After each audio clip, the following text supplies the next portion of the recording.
кемдә кем шушы мәчеткә, Аллаһ йортына килә икән, Аллаһы Тәгаләнең сүзен өйрәнәм дип, ишетәм дип, беләм дип, Пәйгамбәр саллаллаһу алейһи ва сәллям әйтте, ул кеше тулы хаҗ кылган кебек әҗер ал диде.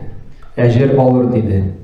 Моңа дәлил булып тора, Хаким җыентыгында килә торган сахих хадис, Пәйгамбәр саллаллаһу алейһи ва сәллям әйтте: "Мен гада иләл мәсҗиди ла юриду илля ан ятааллама хайран ау юаллимуху", ди. Кемдә кем ди мәчеткә килде икән ди, берәр хәерле гыйлем алыйм дип, яки башкаларга өйрәтим дип, ягъни шәкертләр яки остазлар инде шулай бит килде икән ди, иллә дә мәгәр бары тик бер максат, шушы Аллаһы Тәгаләнең инде сүзен өйрәним, хәерлек өйрәним дип килде икән ди, бары тик бер максат белән.